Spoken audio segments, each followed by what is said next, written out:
everyone. Welcome back to a new episode of Talkoffame podcast. I'm Kylie Montigney. Today, we're so excited to welcome Ariel Jolie. Ariel is 24 years old and is certified life coach under the Life Coach School. As an emotional well-being teen life coach, her mission is to help teens manage their mind, especially their emotions, and to feel empowered in who they are in their future endeavors. She is extremely passionate in helping our generation in their mental health. Welcome to the show, Ariel. I really appreciate you coming on and taking the time with us today. Yeah, thank you so much for having me. I'm super stoked and grateful to be here. I'm super glad to have you, and I literally have so many questions to ask you because a lot of our audience is teenagers actually, and also parents. And I know from my perspective, I'm 19 years old, so some of the questions I'm going to ask you is kind of, from my perspective, actually, like in terms of like, okay, you're a life coach, let's see. But if people are really not familiar with you, I know I did a lot of information in the intro, but kind of tell us like more about you and like what you do exactly. Yeah. Well, thank you for that nice, warm introduction. It's kind of funny. A lot of people don't know what life coaching is, and that's why I love doing what I do, is like showing them the power of what this new industry is. Hmm. So I am a teen life coach, and I work with tweens, teens, young adults, so middle school to college students, basically on prioritizing their mental health, turning their mental obstacles into mental strategies so Hmm. they feel like the things that once tore them down, they can learn to love and make them stronger, whether that's time management, stress management, or confidence. I love working on confidence. Um, I just love to serve as a voice for my generation, teaching them the things that I think we all wish we wanted to learn in school, just learning how to manage the stress and academic pressure, learning Hmm. to manage the social anxiety and social pressure with that, and learning to love ourselves, as cheesy as that sounds. Um, it's so important in what we do is just learning to love our lives and love what we Hmm. do and who we are and who we're becoming. I don't know if like you experience this as well or for other people, but for me, it's definitely hard to see that. Like as someone who deals with confidence and seeing everybody on social media living their best lives, it really does lower people's self-esteem basically based on body image, how they look, Mhm. models, and how their bodies are, and having to go to gyms. They want to see that perspective. And some people think like social media is happy in games, and it really isn't always like that.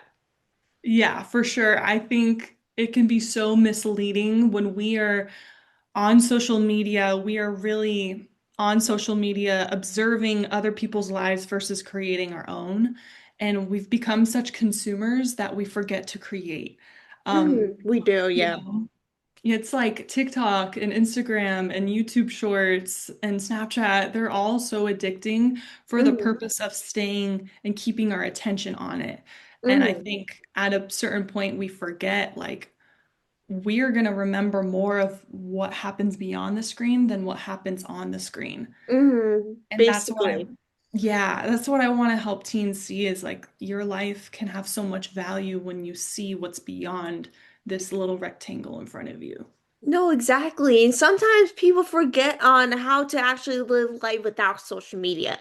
Just because Hmm. like during the pandemic, like we talked earlier about, like that really made a lot of people our age, like teenagers and of course adults as well. But I feel like with teenagers, they became more and more addicted to social media because we didn't really have anything to do in the pandemic. So people became like more addicted to TikTok, Snapchat, Instagram, whatever you might like. It could be many different platforms, but I feel like TikTok and Instagram are like in Snapchat are just basically the bigger platforms and teenagers like our age.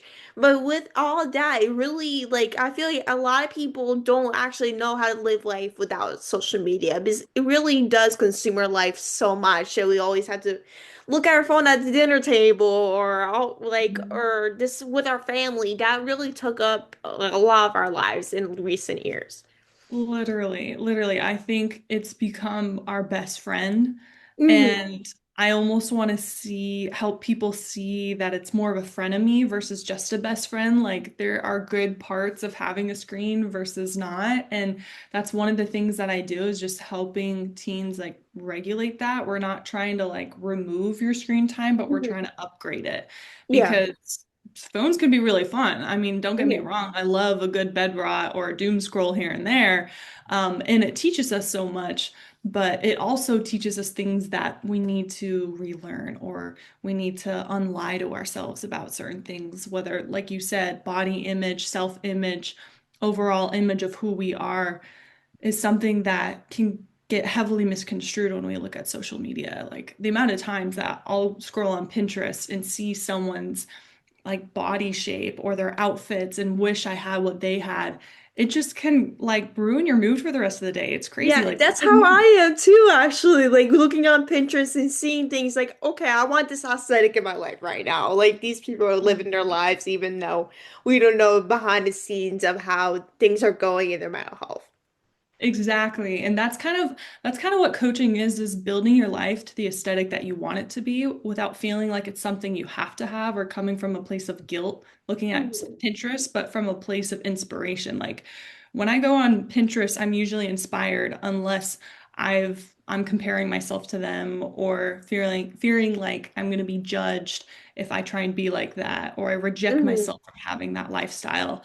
Like what I see a lot happen in social media are those things, comparing, judgment, rejecting ourselves, and all these limiting beliefs and coaching and just kind of just prioritizing yourself in that sense is learning to prioritize the aesthetic you want and live the life that you see on screen, but for yourself, Mhm. in a way you're proud of, but not feeling like you're obligated to create or that you have to live this Pinterest dream, but living your Mhm. own dream and defining what that can look like to you.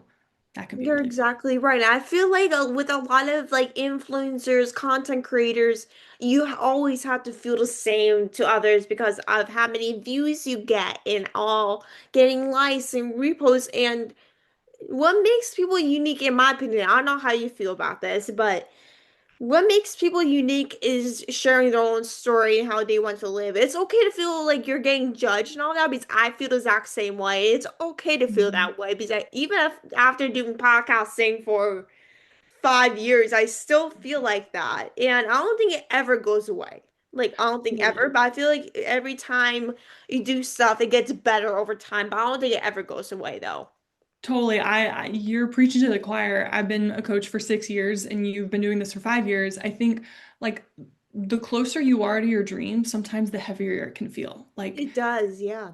like right before you publish a book, like you get all those second thoughts. Right before you complete something or create something, you get second thoughts, or you just, get into your head about things. And I think that's what makes us human is we care so much, but Mm. also that can turn into concern It or does, worry. yes.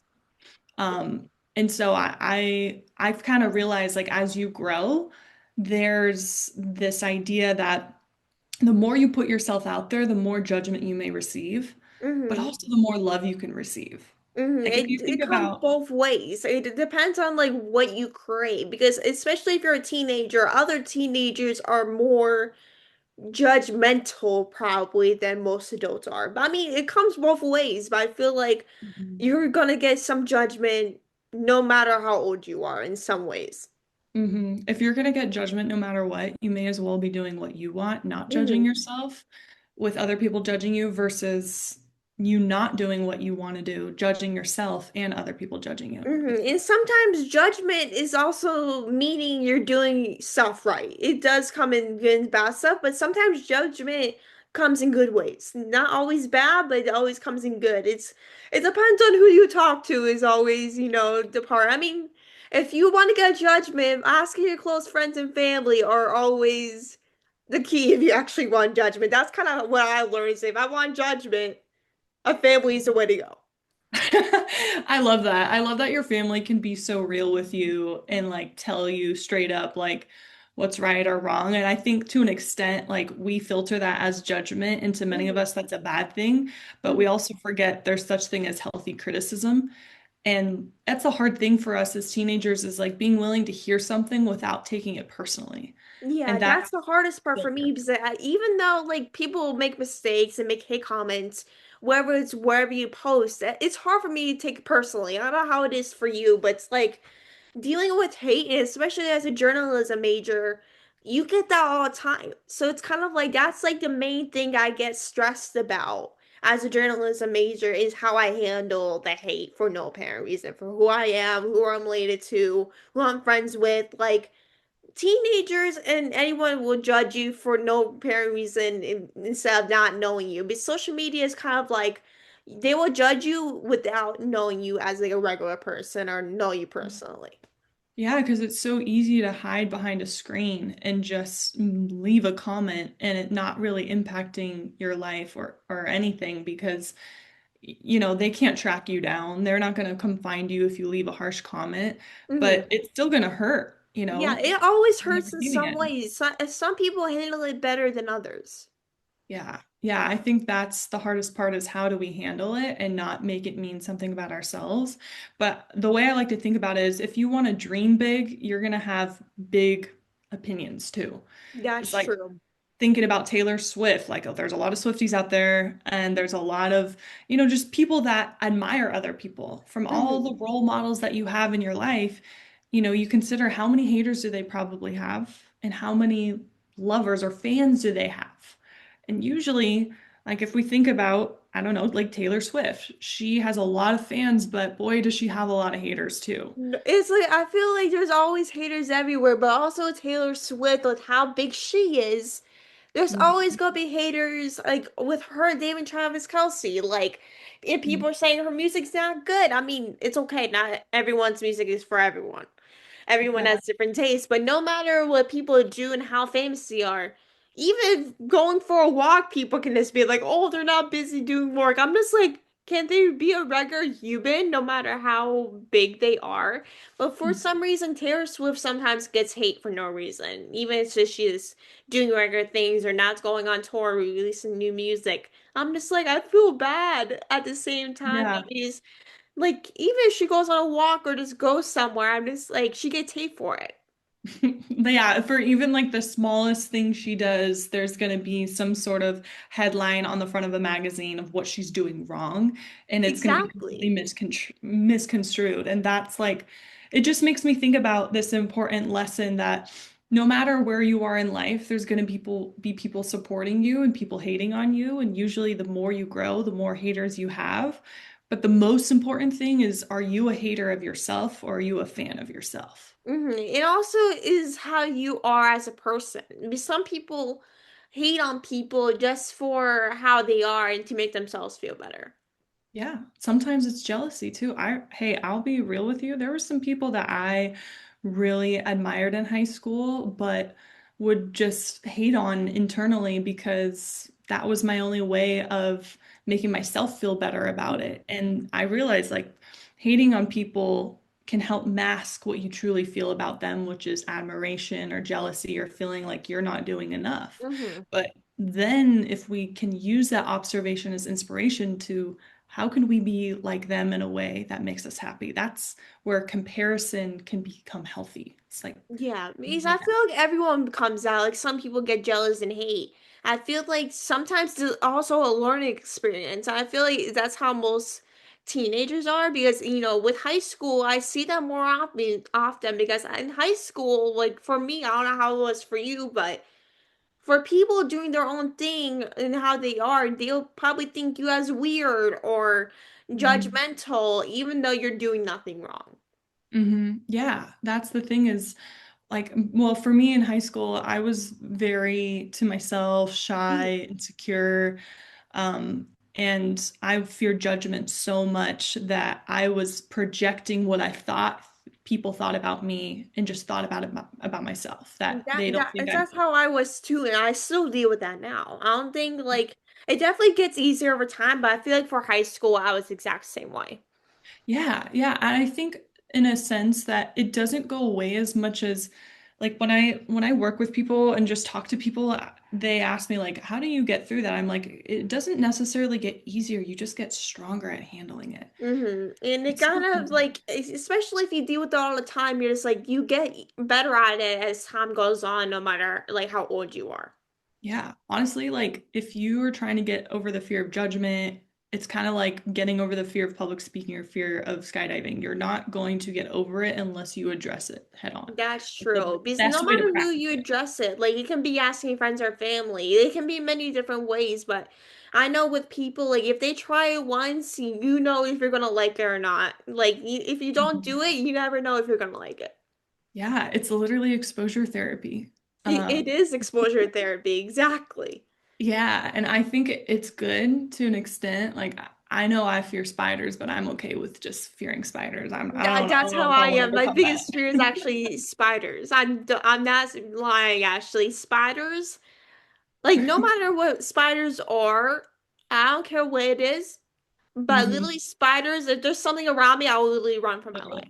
Literally by. Yeah. I'm Like, no not matter if dealing I'm with like that. in my neighborhood or something, I'm like, I can't do this. You do on your Mhm. own. I'm sorry, but I can't do this. Yeah. Isn't that so interesting though that we're like okay with some fears and others we're just like see it as a problem. Yeah, it's like everyone has their own fears. Like some people oftentimes see it as a problem. Like everyone gets scared of something. It's just a matter of what. Like it's okay to be scared Mhm. of something. Yeah, and you know what? It's okay to be fearful and scared of judgment too. I think we all at its core just want to be loved and want to be liked, and Hmm. that's 100% okay. Hmm. But if we're using that to a detriment or to be someone we're not, that's when it becomes more harmful than helpful. Yeah, I know people oftentimes mask who they are, and I'm talking from personal experience. I do it too, to fit in. And that's kind of Mhm. what I noticed too. I don't know if you're like that too, but I Oh, oftentimes yeah. feel like I have to mask who I am to fit in with other people and to have people like me for who I am and not feeling judged. Like I sometimes I Mhm. do, sometimes I don't. I feel like I did that often in high school, but it's kind of less often now since I'm in college and it's new experience and all of that. But if it's like sometimes I am, because I'm in fear of like if I'm being my real self, people won't like me. Yeah, and that's crazy because I feel like you're already so likable just from the 20 minutes we've been talking. Mm-hmm. But we tell ourselves that we're unlikable or there's that potential and then we Mm-hmm. believe it and it becomes what we follow. And it's so easy in high school to just tell ourselves we're unlikable and then let that be our truth. Especially if we keep thinking it over and over again, the more true it's going to feel. Yeah, it's like especially if your mind's telling you over and over again, you won't be able to tell the difference. Like, okay, like this is true, even though it's not actually true. Yeah, that's the hard thing and the most beautiful thing about our lives is learning to tell ourselves what we want to believe because if we're telling ourselves we're not approachable enough, not pretty enough, not smart enough. That's one way of thinking. Hmm. And we just adopted that one day. And if we're able to believe what we don't want so deeply, then imagine what happens when we believe what we want so deeply. And it changes your whole mindset. Because for me, it's like I always think negative more than a positive. And if you think Mhm. like that, that's all gonna be in your mind is negative rather than a positive. And it's hard to get out of that. Yeah, you know what? It is really hard to get out of that. And I appreciate you being real and just saying that because for 99% of us, our brains will naturally go to the negative first as a Hmm. survival mechanism. Like we just want to protect ourselves. Our caveman brain, our survival brain, thousands of years ago have been prioritizing how do I stay alive? How do I stay in the social circle? How do I fit in so I don't get hunted or kicked out of the tribe? How do I Hmm. make sure that I have a roof over my head? How do I think of what's the worst thing that could happen so then I protect myself and I defend myself? And what's crazy is that mindset has not left us. We Hmm. think of what's the worst that could happen. We think, how are we going to be accepted into this tribe, which is really just social circles in school nowadays. Hmm. And that mindset, that survival brain, is still with us and not doing as good as it used to. It's doing more harm than good now because we're just focusing on what could go wrong Then to rather protect to be ourselves. right. Yeah, like that's my favorite question is when I was spiraling, I would think like, all the worst things that could happen and all the wrong things that could happen. And we forget that there's the flip side of the coin. Like, what's the best case scenario? What's the best that could happen here? What could go right? And we can control that too, not Hmm. just the worst, And I not feel just like we control everything our mind goes to. It's just a matter of what. It's okay to ask for help, but it's kind of like we can control what our mind goes to. It's okay to ask for help, like maybe go to therapy or just talk to family. Like we all deal with negative mindsets and all of that. It's just a matter of how you control it and what you think. That's the most important thing.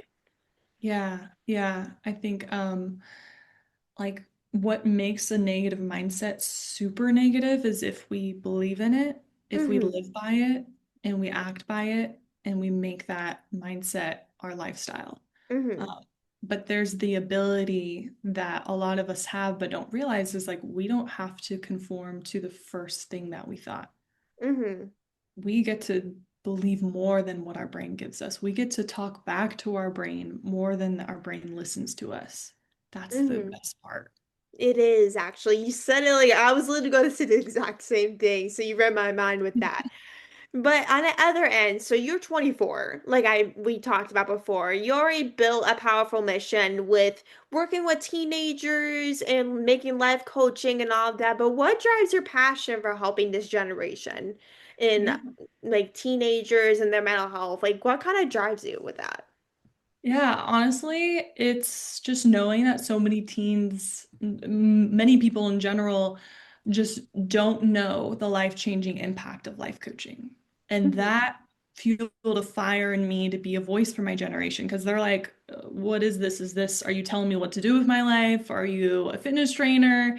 And for me, I got into it because I had such a huge impact of being coached by a life coach at 16. I didn't take the traditional therapy route in high school because what's so cool about coaching that drives this passion is that it prioritizes your present and your future self versus reflecting or reviewing on your past. And Hmm. I knew the only way path or the only path forward was to focus on my present and future self. So Hmm. coaching was an amazing pairing because not only is it goal oriented, but it helped me to manage my mind like we've been talking about. Hmm. Like that's how I was too. It's because like well, growing up, I lived with anxiety all my life, and I remember during the pandemic, we kind of talked about this before we started recording, but like during the pandemic, I was like, I'm done being so anxious about what I do because I was a shy kid growing up, and a lot of people don't expect that from me. Like nowadays, because I'm so talkative, but it's like when I was growing up, I was not like that. And I Mhm. feel like after a while, with people kind of doing the same thing over and over, it gets so old that they can't take it anymore. And I feel like with a lot of people, in during the pandemic and so now that like they realize with so much time they're like okay I need to figure my life out. Yeah, I don't want to live like this anymore. Whether it's mental health or jobs, careers, college, it could be really anything that sometimes not everything's the right fit, and sometimes like even if friend groups can be toxic. Like you can have friends that you're friends with for years and realize they're toxic or just not the right friends. I dealt with it. Like everyone deals with it at some point. It's just the matter of time when you actually realize it. Yeah, for real. Like I think that there's a lot of hidden anxiety in school, in our social circles, and that's one of the things I find that we all face is just this decline in excitement and increase in stress. Um, what I'm seeing a lot in teenagers is just not believing in themselves or feeling capable to go after their dreams, not in a dramatic, like, I can't do anything kind of way, but more like in this quiet, hidden way of, oh, this probably isn't for me, or I'm not the type of person who can do that, or I can't make that friend, or I shouldn't go for this, or other people could do it, but not me.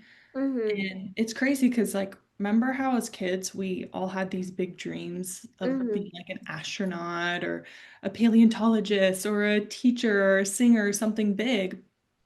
And then there was no hesitation until comparison, until that fear, that anxiety comes up, or those social situations and social anxiety arises.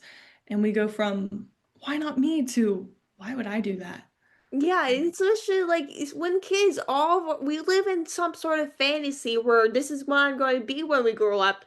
Then when we grow up, we're like, why was I thinking that? Like that, like did I dream big more when I was a kid than actually now? These dreams, as we get older, sometimes they'll become a reality. But when we're kids, it's like, okay, I'm doing this, I can do that. We can dream whatever Mhm. we want.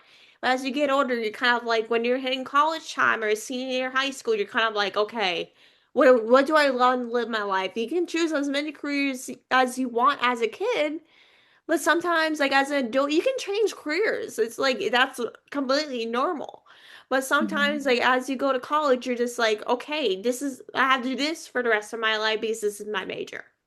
Yeah, we think we're like so confined to one way of living, and there's so much we can learn about our younger selves. Like we weren't really delusional back then.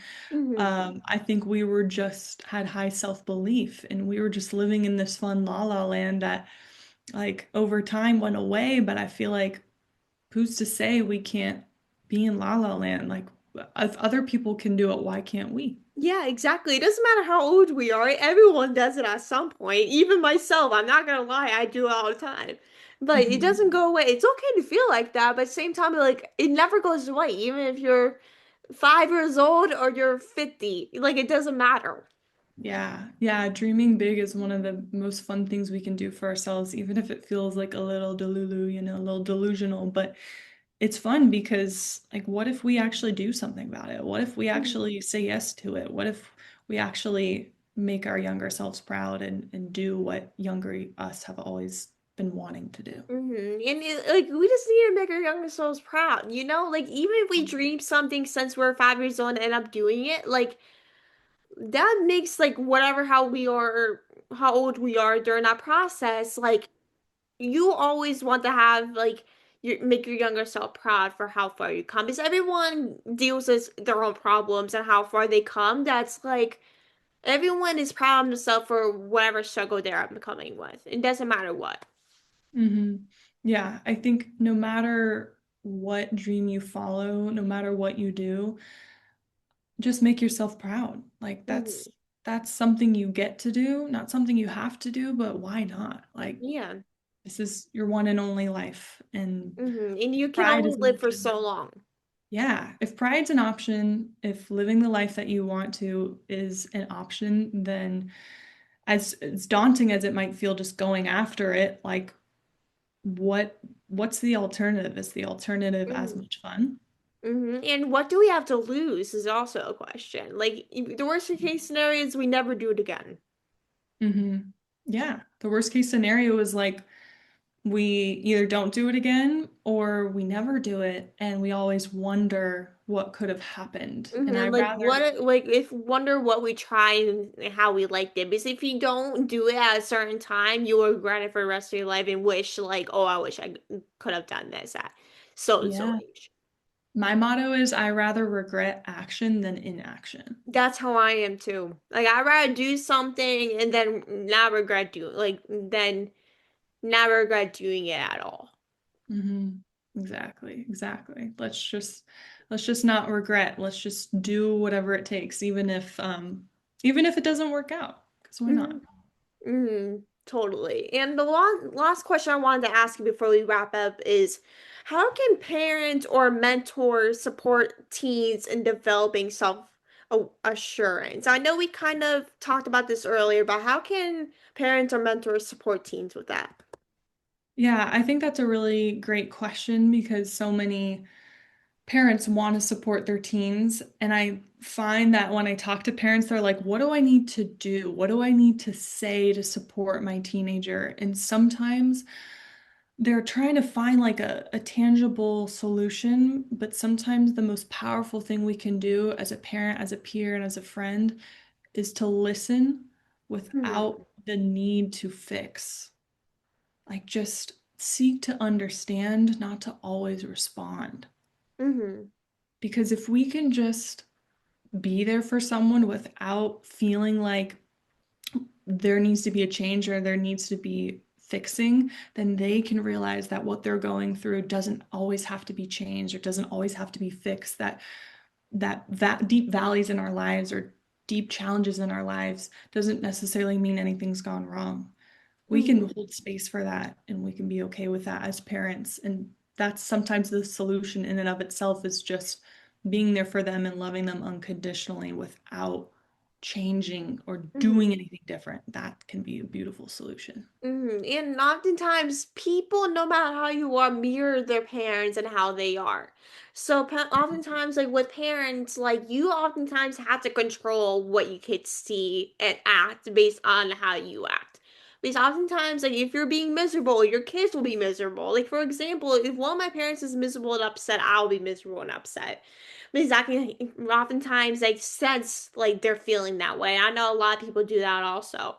So like with that, like it's important for parents to at least be aware on how their emotions affect their children and be honest about how like they feel about certain topics like self-confidence or self-assurance. Like mostly parents teach their kids more about those things than therapists or life coaches.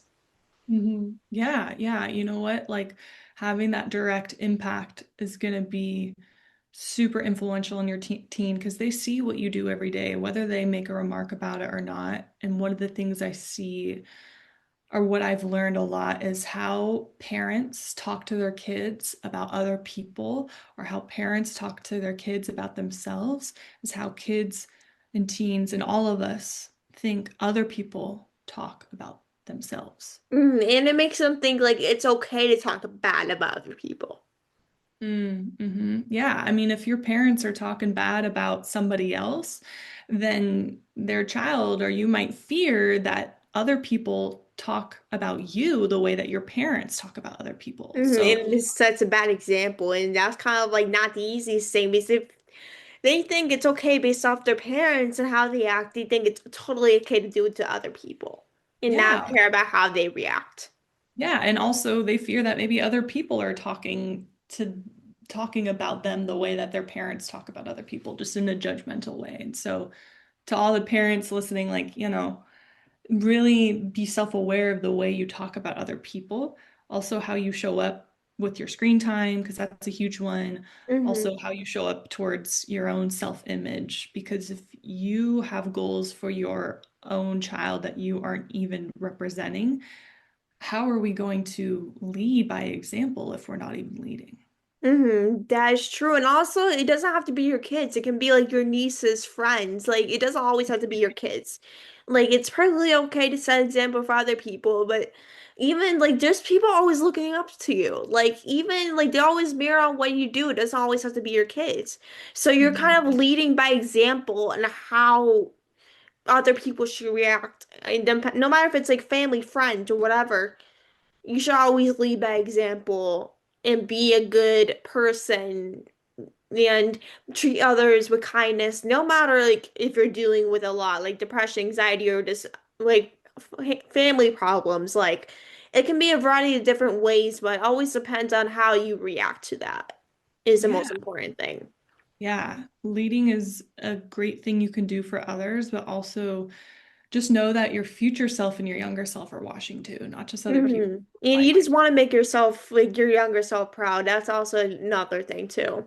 yeah, I like to like pull up a picture of my younger self every day or have that picture as my wallpaper. So then Mm. anytime I go on my phone, I'm like, would younger me be proud of like what I'm about to do? Some doom scrolling or some self-comparison on social media or even just like having my phone out and seeing my face light up as I'm working or as I'm with friends, like is what I'm doing right now, leading by example. That is smart. That's actually a fantastic idea, actually, to have little you on your wallpaper. That is actually very smart.